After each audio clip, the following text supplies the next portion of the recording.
Bonjour à tous, bienvenue sur ma chaîne, j'espère que vous allez bien. Je vous retrouve aujourd'hui pour un point lecture de certaines lectures que j'ai fait durant le mois de janvier. Des lectures qui sont quand même plutôt sympas pour la plupart. J'ai pas vraiment eu de coup de cœur et j'ai pas non plus eu vraiment de grosses déceptions. On va commencer tout de suite par Cité 19 de Stéphane Michaka qui est paru chez Pocket Jeunesse. Et ce livre-ci, j'en ai vu beaucoup de bien, même beaucoup de coups de cœur. Et moi, je partais avec un a priori parce que, comme je vous l'avais dit dans la vidéo un top, un flop, je venais de lire un livre de Stéphane Michaka qui ne m'avait pas du tout plu. Et du coup, bon, j'avais un peu peur que je retrouve la même chose dans ce livre que dans l'autre livre qui s'appelait Ciseaux. Et en même temps, il y avait vraiment eu de tellement bonnes critiques et de bons avis sur celui-ci que j'avais envie de le découvrir déjà parce que la couverture, elle est vraiment juste sublime et que la quatrième de couverture avec le résumé me tentait beaucoup. Alors c'est vrai que on suit l'histoire de Faustine. Alors au tout début, on suit son père qui va se retrouver à la Tour Saint-Jacques et qui va être précipité dans le vide. Est-ce qu'il s'est précipité lui-même ou est-ce que quelqu'un l'a précipité? Et elle va se retrouver donc convoquée à la police pour identifier le corps. Bizarrement, donc, elle arrive pour identifier le corps, et ce corps qui portait tout de même des traces de l'identité de son père, elle va pas l'identifier par son visage parce qu'il est totalement abîmé, elle va l'identifier par ses mains, et elle va dire que ce ne sont pas les mains de son père.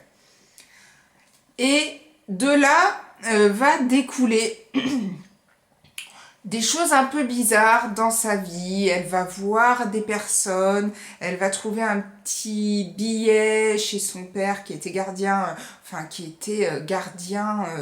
de musée, au musée d'Orsay, et elle va retrouver donc plein de petites choses qui vont lui paraître bizarres, et elle va suivre un homme dans une station. Elle va suivre un homme, voilà, qu'elle appelle le dandy, dans une station de métro, et de là va découler une histoire où elle va se retrouver projetée 151 ans avant, c'est-à-dire dans les années 1860 environ, donc dans ce Paris, ce vieux Paris, où elle va devoir essayer d'éclaircir la mort de son père. Là, donc tout ça, c'est la première partie, très intéressante. J'ai vraiment beaucoup aimé cette partie. C'est le Paris de ces années-là, c'est vraiment une sorte de renaissance avec les travaux du boulevard Haussmann, enfin, toutes ces maisons haussmanniennes qui sortent, et cette tour Eiffel qui se construit. Enfin, c'est vraiment une période où Paris s'agrandit. Donc toute cette première partie est parfois un peu longue, mais reste quand même intéressante. Et là, on découle à la deuxième partie, où au début, on est totalement perdu, parce qu'on ne comprend pas. Enfin, moi, j'ai mis un petit moment à me dire, mais mince, mais qu'est-ce qui se passe? C'est quoi cette deuxième partie? C'est quelque chose de totalement inattendu, je ne vais pas vous en dire plus. Mais j'ai trouvé que le livre, du coup, prenait encore une autre direction qui était assez intéressante. Donc il me tarde de lire le tome 2 qui s'appelle La Zone Blanche et qui sort, alors ils mettent en février 2016, mais moi j'ai cru entendre qu'il sortait au mois de mars 2016. Voilà. Après ce livre-ci, j'ai voulu lire le livre de Jérôme Noirez, Brainless, qui est paru chez Gulfstream, dans leur collection électrogène fantastique. Et j'ai déjà vu sur YouTube des gens qui avaient lu ce livre. Je me rappelais vraiment plus du tout de quoi ça parlait. Je ne sais pas non plus pourquoi ce livre m'a attirée. Peut-être pour la couleur un peu orangée, pour le livre en lui-même qui est assez...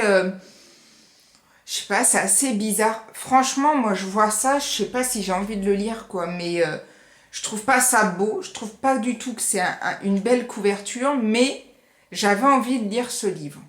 Donc j'avais pas lu la quatrième de couverture.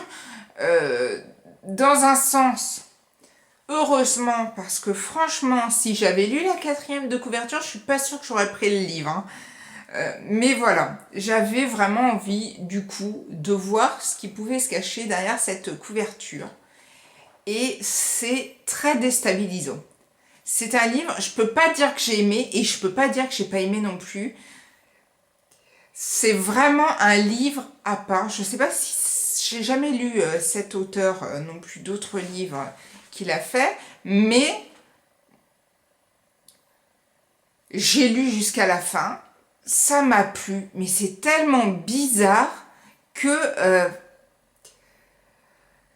l'histoire, alors brièvement, c'est l'histoire de Jason qui habite une petite ville aux États-Unis, dans le Dakota du Sud, et qui se fait surnommer Brainless parce qu'il est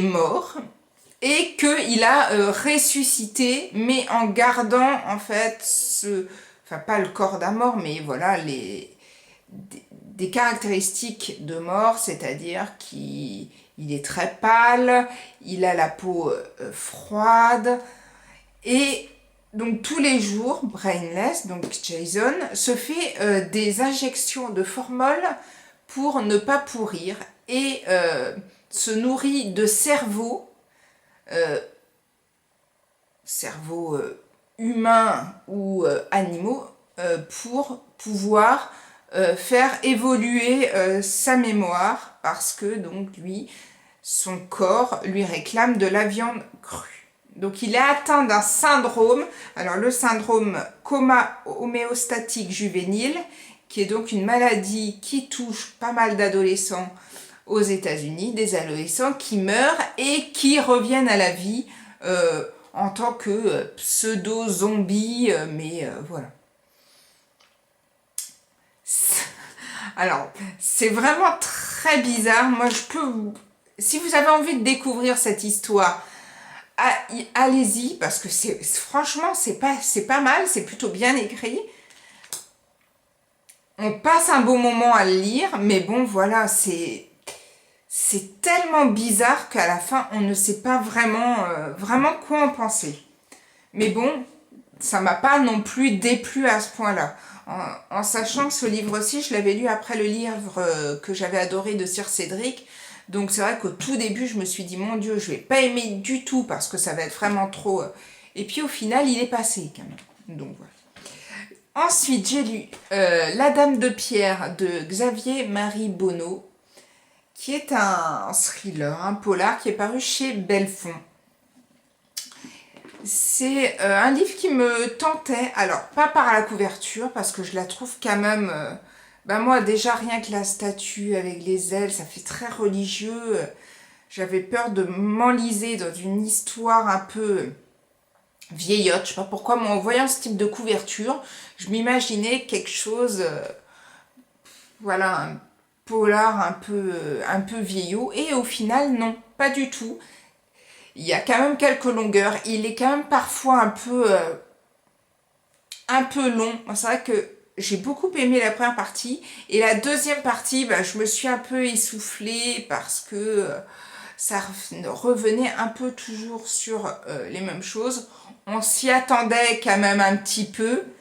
Mais bon, ça reste quand même un bon livre. Et donc c'est l'histoire de Pierre Verdier qui est un alpiniste très brillant et qui a perdu sa femme dans un accident de montagne où elle s'est retrouvée morte durant une expédition. Et un jour, il habite en montagne, sa sœur Claire revient passer des vacances sur le lieu où elle a vécu quand elle était plus jeune. Donc là, le frère se réhabitue à sa sœur, il ne la connaît pas vraiment et on sent qu'elle souffre, on sent qu'il y a quelque chose, mais on ne sait pas quoi. Et au fur et à mesure, on va aussi, nous, avec Pierre, apprendre à savoir ce qu'a vécu Claire, en sachant que Claire va être retrouvée pendue à un arbre un matin, et toute l'enquête va se porter sur cette mort-là et savoir qui a tué Claire. Voilà, en sachant que le premier à incriminer, c'est son frère Pierre. C'est un livre intéressant, un polar qui est sympa à lire. Je vous dis quelques longueurs, mais c'est vrai que sinon, dans l'ensemble, ce fut une belle lecture. Et le dernier livre que j'ai terminé hier, c'est La drôle de vie de Zelda Zonk, qui est paru chez Kero et qui a été écrit, et ben là je bafouille, par Laurence Perrin. C'est vrai que ce livre, on en a aussi beaucoup entendu parler au moment de sa sortie. Moi, ce qui m'a tenté dans ce livre, c'est la couverture que j'ai vraiment trouvée hyper jolie. Elle est hyper sympa, en sachant que donc, cette couverture est très facilement compréhensible quand on lit la 4e de couverture, quand on apprend un peu le résumé de l'histoire. C'est une femme donc, qui s'appelle Anna et qui un jour a un accident de voiture sur l'autoroute où pas mal de gens sont impliqués, et elle se retrouve à l'hôpital et elle souhaite prendre une chambre avec une autre personne parce qu'elle se sent seule dans la sienne, et elle va se retrouver avec une vieille dame qui donc s'appelle Zelda Zonk. Et cette femme, en fait, Zelda Zonk, c'est le nom que prenait Marilyn Monroe quand elle voulait passer inaperçue.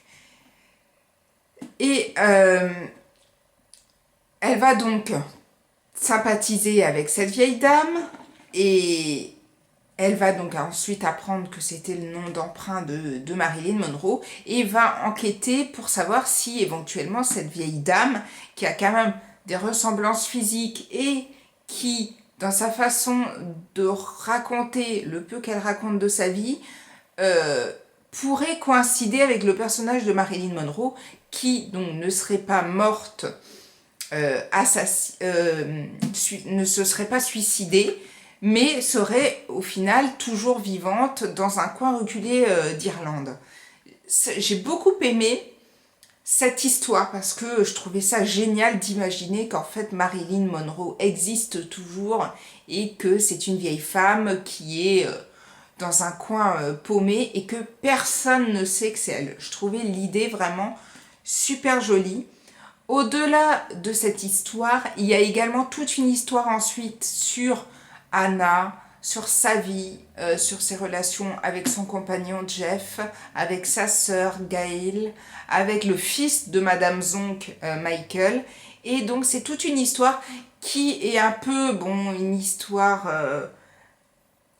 sentimentale, que moi personnellement, c'est vrai que les histoires sentimentales en général, ça me laisse un peu sur ma faim et ça me plaît pas plus que ça.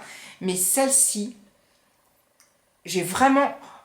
Peut-être parce qu'il y avait cette autre histoire avec Marilyn Monroe, mais j'ai vraiment trouvé ce livre super intéressant. Une très belle lecture. Ça ne sera pas dans mes coups de cœur parce qu'il manquait justement peut-être ce petit plus qui fasse que...